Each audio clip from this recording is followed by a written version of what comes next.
Okay, I think we'll make a start. So, good afternoon, everyone. Thank you for taking the time out to join the webinar today on Rethinking Security Operations. My name is Chris Booth. I'm a solution architect for Kedron UK, and co-presenting alongside me is Brad Freeman, one of the co-founders and director of technology from our partner Senson.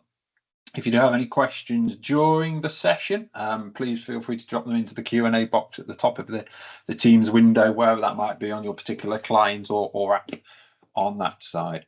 The session is being recorded, so we can share that afterwards if anybody needs to circulate that to a colleague who was unable to attend.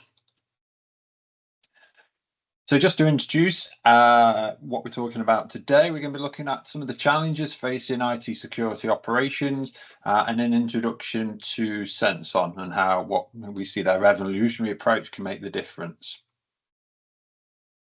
So looking at those current security challenges, weaknesses of existing security tooling, some of the problems that people using these tools face, and how Senson can reduce complexity, cost and noise. Today, cybersecurity tools, they're common to produce a layered defense. The weakness of many of these tools is joining up the data to provide accurate and useful context when prioritizing and investigating to them. We see a lot of people deploy SIEM tools these days, but as we'll discuss further, they can be noisy. And then with a SIEM tool, you can quite often then start buying more add-ons to try to make sense of that data, UEBA and SOAR. They can also then cost extra off the back of that. So just to introduce Kedron UK to anybody who doesn't know us, we've been established for over 20 years. I think it's 22 years this year. And we're tightly focused on solutions covering performance monitoring, management for networks and applications. But as we're talking about today, cybersecurity. We work across all industry sectors and organisation sizes. So that's NHS, police forces, councils, through to large and small and medium-sized enterprises on that side. While we can provide turnkey solutions with a complete solution package, we're generally not interested in supplying commodity hardware, network switches, servers, that kind of things. The areas I just mentioned there, that security and operational performance are our focus. Within cybersecurity, we've got other areas we cover, such as API security, endpoint protection, and so on. Our in-house owned brand is called Totus, and that's focused at the moment on carriers and enterprises, things like CMDB 2.0, but that will come into the wider market later this year. We work with well-known market-leading vendors, but also next-generation, newer vendors, disruptive vendors such as Senson, who are perhaps taking a different approach, and we feel they can bring real benefits to a particular aspect of the market on that front. And finally, our technical team, as you can see, everybody's SC cleared on that side, and they have a wealth of expertise and experience in offering support for our customers in terms of deployment, ongoing support, and how to get best out of the solutions that we offer, whether you be an enterprise customer, a CNI user, or public sector, or even an SME on that side. So alongside Senson, we've been running a survey asking people just to respond to about 15 or 20 questions, looking at current cybersecurity challenges, tool choices, and where people are focusing their defenses, and what's not working for them in some context on that.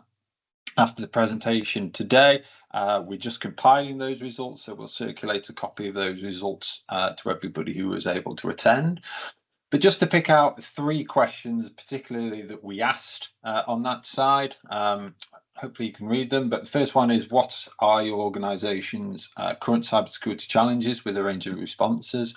Second one in the top right, do any of the tools you use, such as a SIEM, which have unpredictable or some sort of ingest-based costs, does that impact what you are doing with those tools?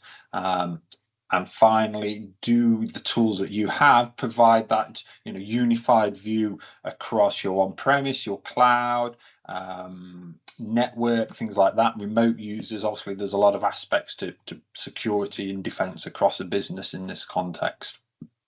So just to focus in on 4 of these particular challenges quickly now.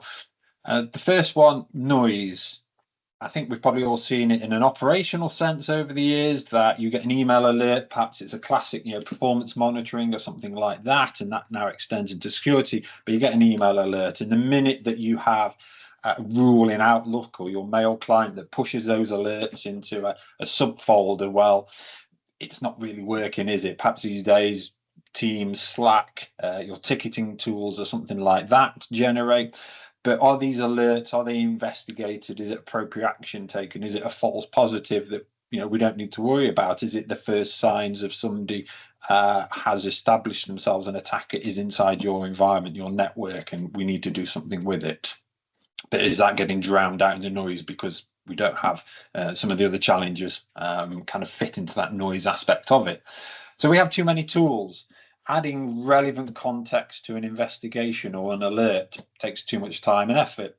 Your endpoint protection tool, for instance, highlights a suspicious process has been initiated on one of your laptops or clients within your environment. But how do we know what else that process or that laptop is up to? Where do we go to find that? Do we need to look at firewall logs or a firewall manager?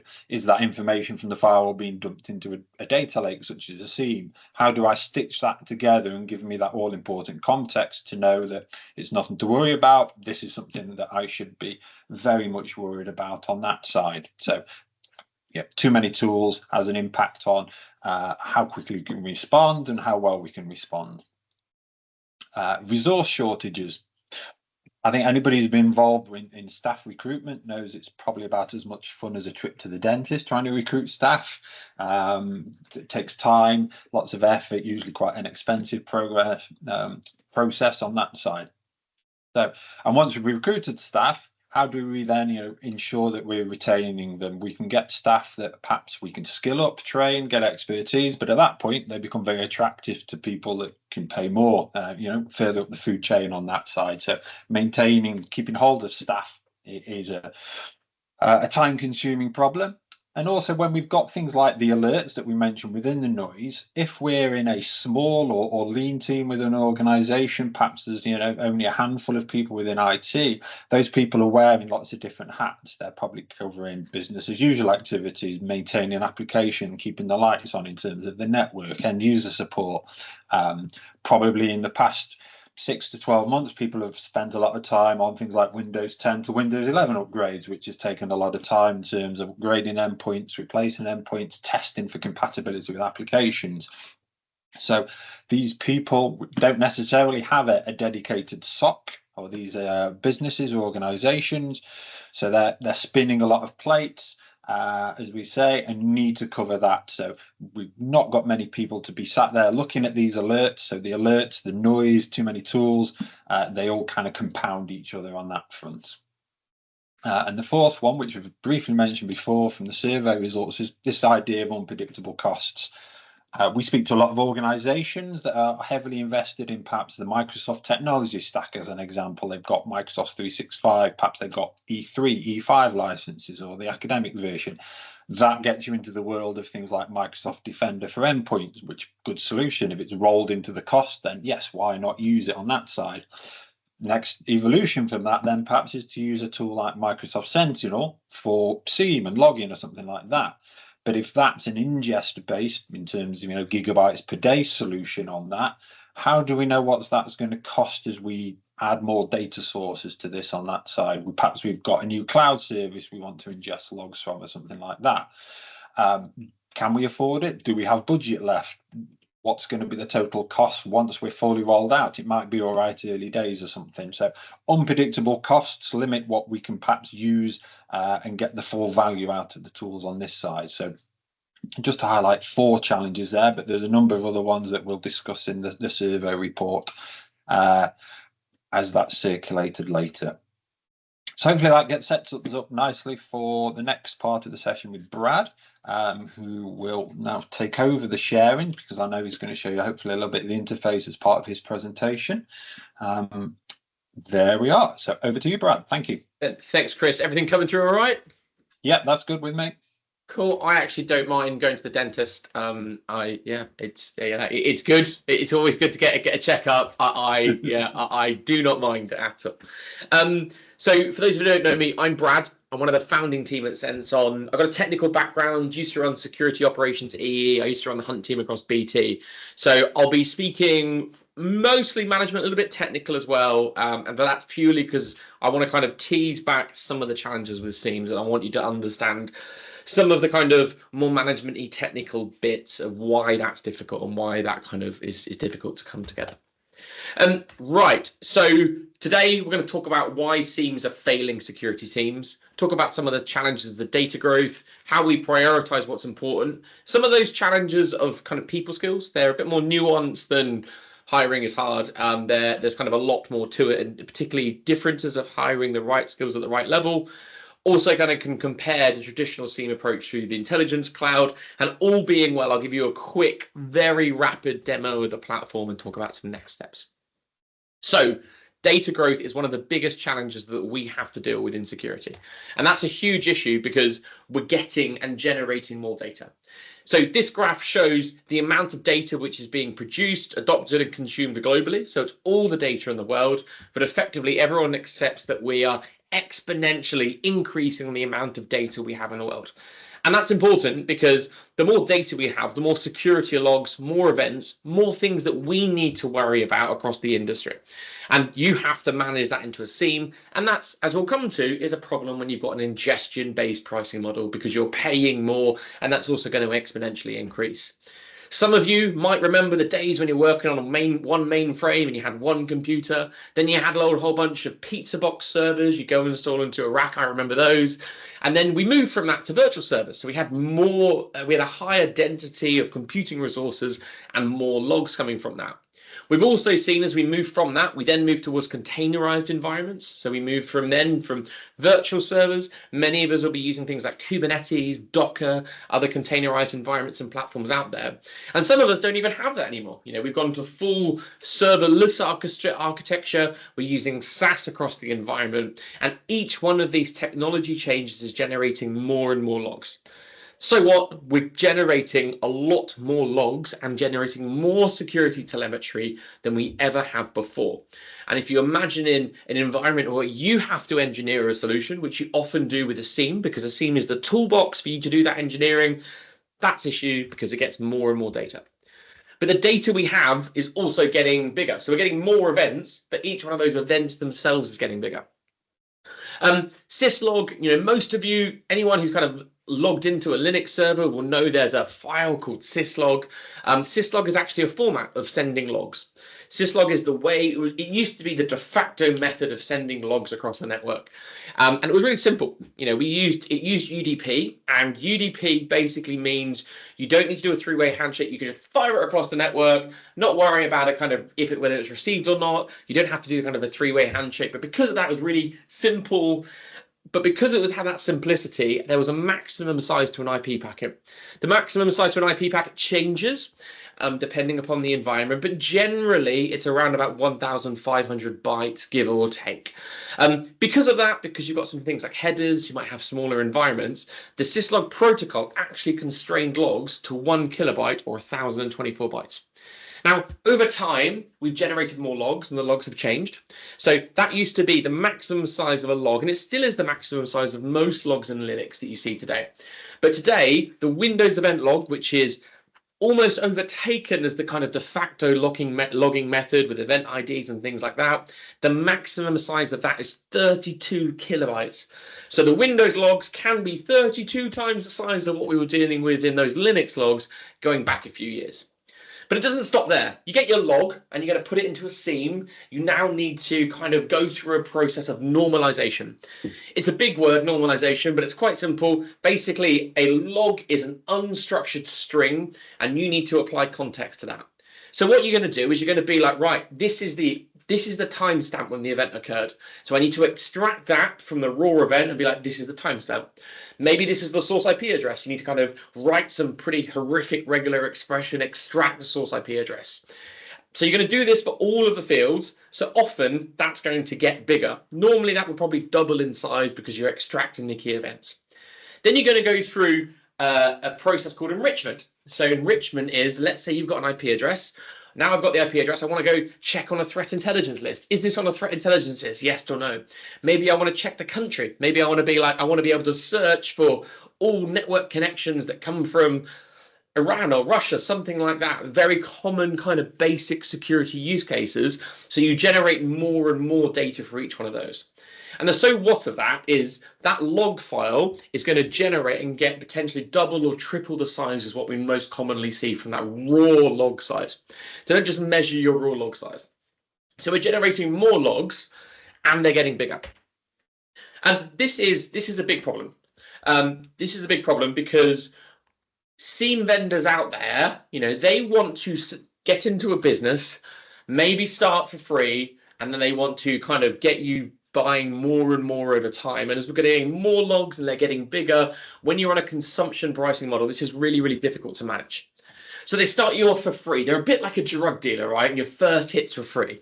Now, to be clear, I love using some of the free tools out there. I've got a background of using things like Splunk, other tools like that, maybe Elastic, maybe I'm looking at kind of things like Azure Sentinel, and they've all got a model where you start at the most basic level for free, but it gets really, really expensive. So taking Azure Sentinel, we're going to work through an example of how much this costs.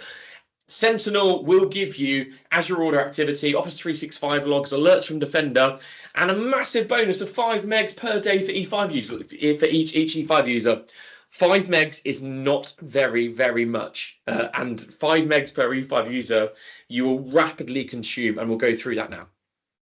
So I've gone to a SIEM sizing calculator from just a generic SIEM vendor out there on the internet, and I've given the example figures for a 1,000-person organization. So I've gone, right, I've got 6 firewalls, 3 intrusion prevention systems, 50 Linux servers, 100 servers, and 1,000 end user devices.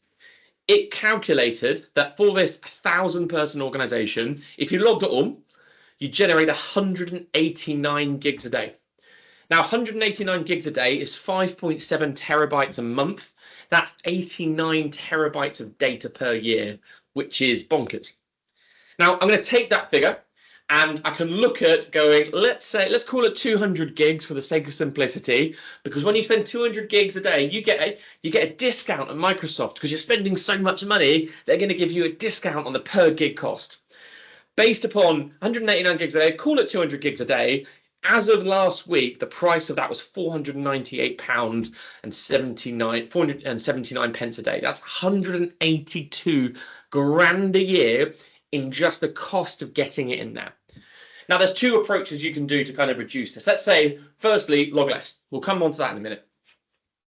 Also, you can pay for something called basic logs, and basic logs are charged at a much cheaper price. So you'll see the price of this is £2.50 per gig, but you can pay for basic logs. Basic logs about 92 pence per gig, so roughly a bit cheaper than half, but you have to pay every time you've got a basic log, every time you want to search them. You also can't write analytics on them, so it's not really useful for security logs. So kind of analytic logs are the de facto, which is what this pricing is. Some of you also might have some form of, you're spending so much money and 200,000 a year isn't actually that much money for Microsoft. If you're spending millions, you might get a couple of % off more, but you're still dealing with crazy amounts and figures there. So the way we used to do it is we used to go like, what are the key things that we need to log? Because we're not going to log everything because we can't afford to, because we don't have 200 grand a year for a 1,000-person organization. So we used to go on something called the MITRE ATT&CK framework. In short, if you haven't heard of it, it's literally a list of everything an attacker can do, every attacker technique that they can do. So they can do vulnerability scanning, they could send spear phishing links. And then we would map it through to who do we think is going to attack us. So it could be ransomware groups. It could be, maybe we could do this for Scattered Spider. What we would do is we take those groups, we would then figure out what they're most likely to do, and then we would map through what are the most important things that we need to do. So how could I detect that? And I'd prioritize those logs. The problem is, at some point, you're going to have some form of audit come in, or someone going to ask you questions. And that person is going to be like, right, I can see you've decided your firewall logs have a huge amount of cost. And actually, even if they've got a low amount of value, but you have to justify why you're not doing something, or why did you decide to not log those firewalls, even though they generate way more logs than any other system. So kind of CISOs are in this kind of awful decision. They want to do the kind of the right security answer, but because of compliance reasons, and not even compliance reasons, there is no compliance reason to actually log every single request from your firewall, including every single allow and every single drop. It's absolute overkill in many, many cases. So CISOs, but often are pushed down this path of having to log everything, and this will change because of just the pressures that they're under. And it's not, I understand, it's not a battle worth fighting. So often we see most of the time they will log everything. Now, we're generating more data. We talked about that kind of exponential curve of data growth across everything we do, but it also relates to security logs. And we generally see across most companies in the UK, they're growing, their log rate is growing at 25% per year to 35% a year. I strongly recommend, if you've got a SIEM, go look at what you've spent this year, not spent, the raw data you've ingested this year, take 12 months ago, 24 months ago, 36 months ago, see what your growth rate is. There will be a percentage, but remember that percentage is going to compound every year. It's not going to grow linearly. Your business, obviously every business is different, but most businesses are going to continue to grow and change and push and build new things. Every time you do that, you're going to be using new architectures, new solutions, and generating more logs. So taking the 25 to 35% range, if we took an organization which is decided to log half of that 1,000-person organization of what they're doing. So let's say before we had 189 gigs for a 1,000-person organization. Let's say we're going to log 100, and because we're logging 100, we're going to get, we're at roughly half the cost. Let's call it 100 grand. Taking a 35% compound annual growth rate, we see every year those costs kind of growing up and up and up. And kind of over time, that's kind of looking at 2 million quid after the end of 10 years when we're kind of looking at those annual logging costs. But really, there is more than just buying the SIEM and some of the costs of that. We see kind of other costs that we have to deal with in security. So we've talked about the technology costs. You buy the SIEM, but you also, with a SIEM, you have to buy other things. We normally see organizations have to buy an NDR, a network detection and response tool. Normally they'll buy some form of EDR, endpoint detection and response tool. They might buy a threat intelligence feed, have it come in. They might buy a security orchestration and response tool. You're buying lots of stuff to feed into this kind of more legacy architecture. You then also, I'll come on to the people in a minute and kind of how you're going to recruit the right people, but you've got this pretty horrific process where you've either got two options. You either build this yourself in terms of doing the engineering and managing those analytics and the frictions that you're going to get between IT and security teams to get what you want, and balancing that kind of cost-benefit analysis, and you're writing your analytics. Or if you're not doing that, you're paying a third party to kind of manage that on your behalf. Now, we've got a different approach. I'll come on to that. But we also find that actually most of the time security analysts are, it's hard to get really good people as security analysts. It's not hard at the junior level. So generally, we hire security analysts all the time. We've got a 24/7 global team. When we hire security analysts, normally over the course of a week, I'll easily, without advertising the job, I'll probably get 200 to 500 applications for a junior analyst over the course of the week. So we find it quite easy actually hiring junior analysts. It's really, really, really hard to hire senior people in this space right now, particularly senior technical people who've been building SIEMs all their life, not necessarily all their life, but have a good pedigree of trying to understand that. And that's because from what we see is there's been a real drive for security analysts to use tools. So go use Defender, nothing else. Go use CrowdStrike, nothing else. And that's cool. But actually, because historically, a long time ago, there wasn't a SIEM, we had to kind of build it ourselves almost. We had to do a lot of that engineering and analytics. It's hard to get senior analysts who've got very strong technical foundations. Like, understand, how does a network work? Like, how does a computer work? Like, how does sockets work, and how does that map to processes and things like that? And because analysts have kind of been brought up in this world of lots of disconnected tool sets, it's difficult for them to analyze, difficult for them to kind of get to root cause. And it's genuinely really hard for us to hire senior analysts. Now, just got a couple of comments about how we map spending to value with our clients. And I'll run through this in the platform in a minute and show you what this looks like and how our approach is quite different. So this is what we did for a client in the UK. We kind of looked at, they had an internal SOC, they also had an external SOC, and they were also paying through a partner kind of loads of different tools that they had that was all managed through that kind of MSSP external SOC. So when we came to see them on the top line, they were spending around about 1.2 million quid a year. And that was for all of their individual tools. So they had a SIEM, they had an NDR, they had an EDR, they had some threat intelligence. And then because they were paying a lot of money for tooling, they also paid additional money for engineering fees. So they could actually see what their engineering and the operational costs of that tool were. On that, they were spending 450 quid. Now, that was an issue because there's a finite amount of money there, they were custom creating new analytics. And this meant that managed SOC had only delivered in 18 months 36 new detections that were accepted by their internal SOC. And because of budget limits, they were only generating about 225 tickets per month. Now, this kind of meant that they were handling and passing over 40 tickets a month to the internal SOC and 95% false positive rates. And that meant that the mean time to respond to cases was 8 hours, which is absolutely bonkers. Now, we came in, we kind of had a look at the tooling. Because they were kind of moved to Sensor, I'll go through our architecture and how it's quite different with that kind of data fabric we provide. We're able to kind of reduce that spend to about 800k. So easy £400,000 in saving and not having to buy as many tools. We also, out the box, have like 1,100 separate analytics that kind of worked. We're able to kind of use I'll show it in the platform in a minute, use our case logic and AI to kind of reduce the number of cases quite significantly. We provide that through our managed service. We're able to reduce the managed service from 450k to 150k, so saving 300 grand there. That massively freed up the burden on the internal SOC and reduced the kind of mean time to resolve to about 30 minutes. So as I go through the kind of sense on architecture in a moment and kind of talk about that, like it's clear, we're not just a SIEM. I'll go through, we provide a kind of data fabric that brings together network detection, endpoint detection, log generation and management in a single platform in a very, very different way. And you'll hear Senton will talk about seamless outcomes, and that's key to like the business benefits of a SIEM without the cost and complexity. So if you haven't heard of us before, I'll go through it. I'll explain the intelligence cloud in a moment, but very established in the UK, a big client base across the UK. Some of our kind of customers are on the right-hand side there, and the kind of graph here in the middle shows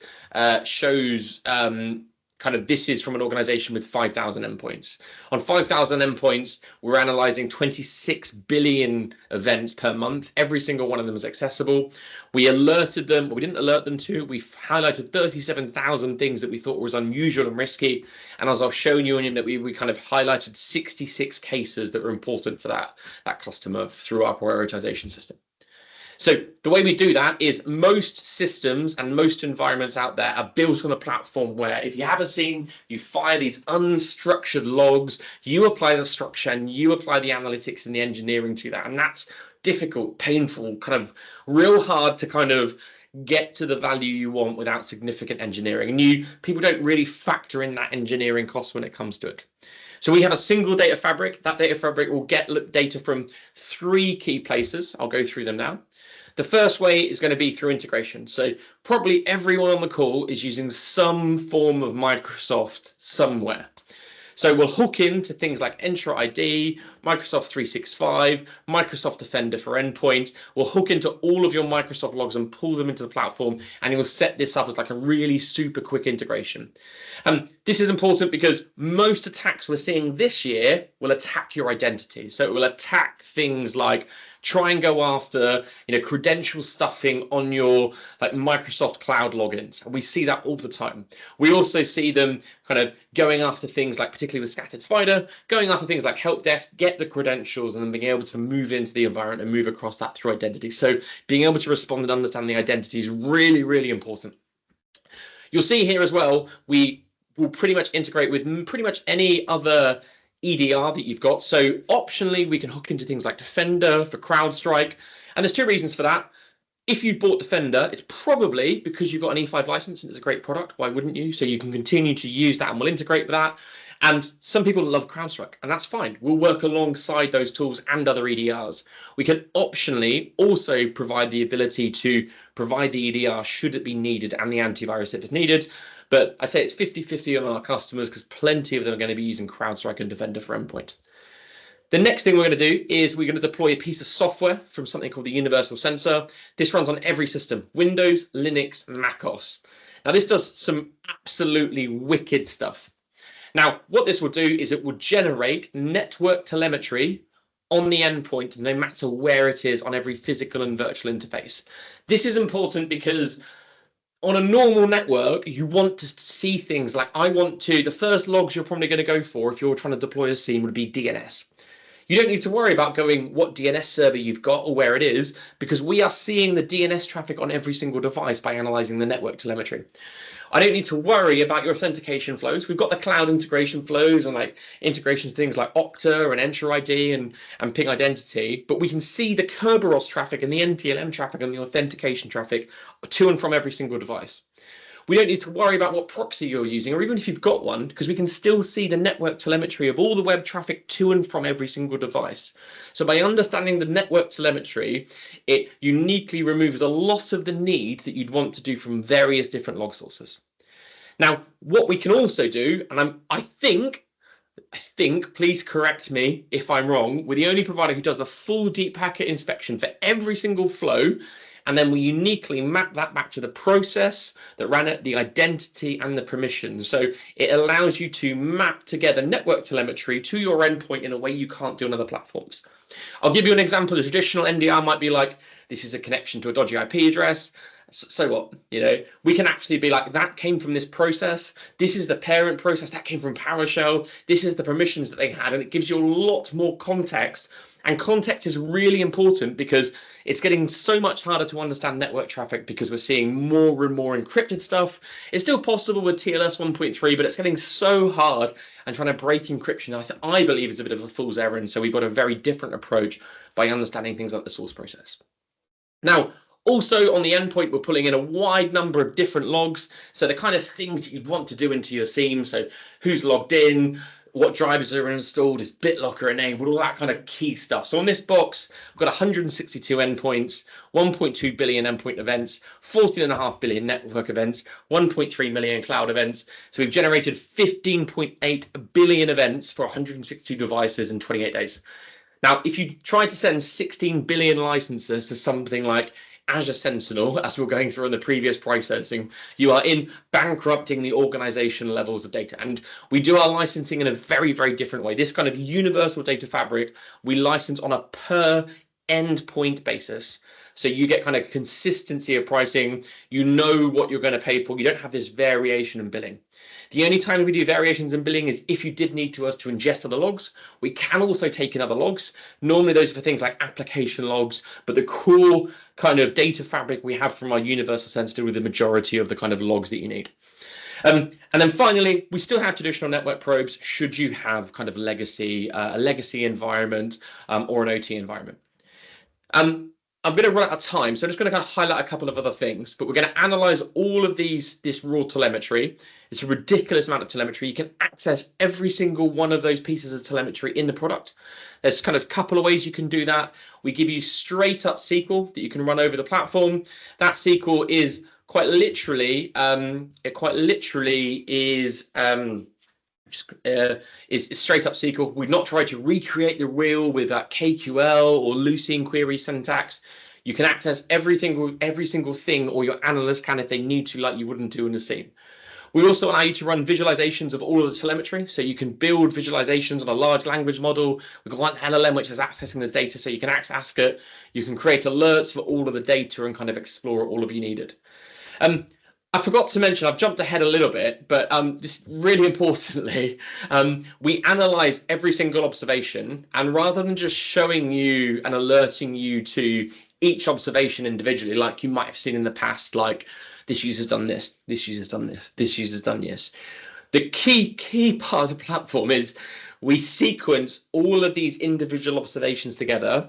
Some of those observations might be from things like Defender. Some of them might be things from Enter ID. Some of those things might be logs we've pulled in and we generated in our own alerts. It might be things from endpoint telemetry, network telemetry, but we don't just show you that individual observation. We look to sequence lots of individual security observations together, and then we analyze that as a sequence and show that to the analyst as a sequence of here's a story of what's going on. So this is just us emulating and providing some details of like scattered spider tactics, techniques, and procedures. And then for all of this, we can provide a really quick large language model summary of what that looks like in the platform. Two other kind of quick points, maybe slightly more than two, but I'll try and keep it incredibly brief. all of this, 80% of our customers have some form of managed offering from kind of us, or Kedron can provide it as well. And the way that we do this is we can provide within Senson, we can provide a global 24/7, follow this model. Kedron can provide kind of the classification, should it be needed, and kind of UK based focus, should that be needed. There's a few different options in terms of the managed elements. But in terms of the Senson offering, we kind of show you within the platform how quick we are, and we also show you what the team's investigating. And like consistently, customers say this is like market leading in terms of the managed element. So our average time to acknowledge is about 8 minutes. Our average time to investigate is 17 minutes. This is all human beings, by the way, which means we're able to kind of achieve an average time to resolve on this platform of 25 minutes, which is pretty consistent for all of our customers. This is really important because most managed providers will be giving you SLAs in the region of maybe it's 6 business hours, maybe it's 8 business hours, maybe it's next business day. We consistently hit times of below 30 minutes. That's important to you because we know if an attacker gets on your network, they will try and get to your domain controller in an hour.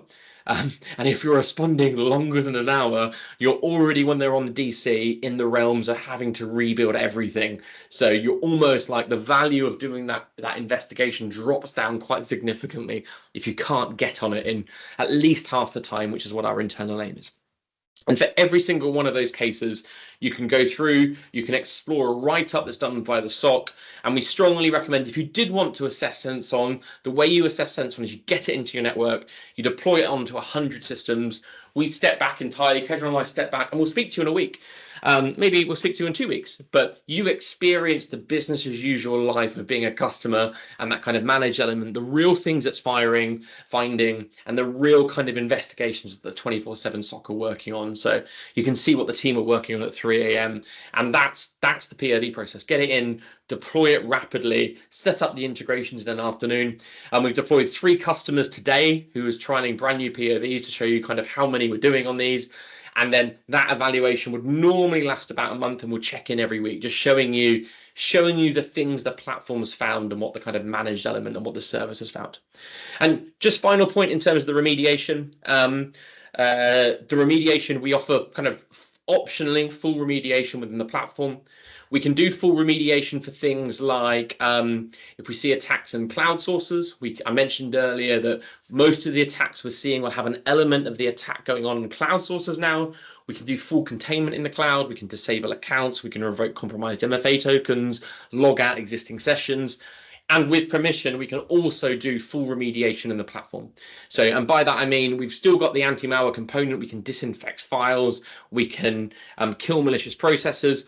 Or a lot of the time when we see there's an attacker who might be doing something called living off the land, they're using pre-existing processes, logging in things like remote desktop, we can drop into the box, we can potentially isolate it should we need to, or drop into a remote session on the box to allow us to kind of interact with that, kick out the attacker and understand more should we need of what's going on. And just one final point, like our kind of SOC operations, I'm jumping around the shop here, but our SOC operations, I mentioned them before, but you can reach them in the product. Like this is quite unique. This goes directly to the security analyst. It doesn't go through to sales, or doesn't go through to like customer success. It goes to the security analyst. So 24/7, 365, you can still email them, you can still phone them, but you can have a live chat with our security analysts who are working on your platform within the product for like super easy. So in a couple of minutes, even on Christmas Day, you're speaking to the analysts who are protecting your network should you need to. So that was quite rapid. I'll kind of, Chris, hand over back to you in a moment, but I just want to kind of reiterate, like, you know, Senson is not a platform that we're not just trying to be a network analysis platform. We're not just trying to be a SOAR or a SIEM. We're generally trying to review and take a new approach to what Gartner used to call the SOC triad, which is buy an NDR, buy an EDR, buy a SIEM, then optionally go get SOAR, do all that engineering. And if any of those problems sound painful to you, or they're issues that you're looking to solve, like speak to Kedron. Like Kedron are like really good and will help help you, and we'll work with Kedron to kind of resolve this in you. But hopefully I've been able to see it's genuinely a different approach to kind of security architecture than we know today. Chris, back over to you. I don't know whether you want to go through the last couple of slides or... Yeah, no, great. Thank you for that, Brad. Hopefully everyone's found that really interesting. Do we have any immediate questions that we would like to pick up on today? I understand that sometimes not everybody wants to ask a question about their environment in a public forum on that side. Let's get the right slide up. So you may wish to ask that question offline, and some contact details there for us. We will follow up with people in due course. Have we got anything in the Q&A box at the moment? Nothing on that side. I think one question, just following on from what you've been talking about, Brad, was what sort of time to value, install time? You mentioned you've got some people starting POCs, POVs kind of today in their live environments. How long, what sort of commitment and resources are needed to get people going? So we've got three people today who are starting evaluation of Sense-On.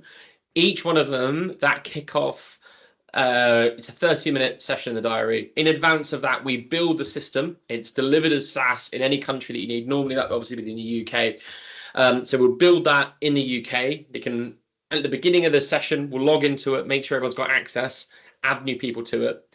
We then deploy the software and set up the integration. Setting up the integrations is a 5-minute job because it's a couple of clicks and it's all working if you've got the right permissions. Deploying the software, we on the deployment call, we always get one device working, and then we kind of provide the instructions for here's how to do it with Intune or SCCM or, heaven forbid, Active Directory if we don't have a deployment tool, and then we'll push that out.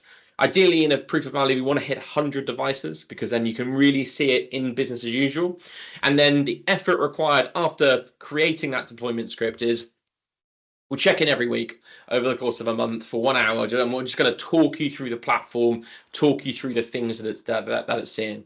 So the effort is 1 hour a week, plus building a deployment script that we provide the documentation for Intune or your deployment stuff, which should, in theory, take 30 minutes or so.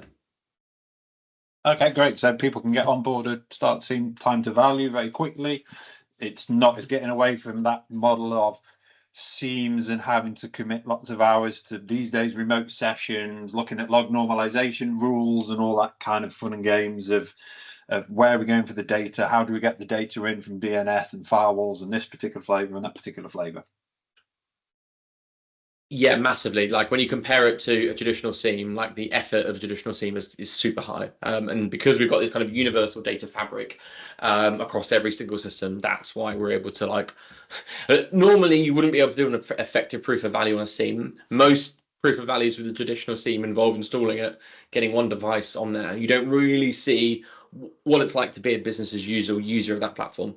And I'd caution anyone, just be cautious of when you evaluate anything on 2 or 3 devices, you don't have an awareness of the effectiveness at scale and like the effect of like the signal to noise ratio that you're going to get from that platform at scale.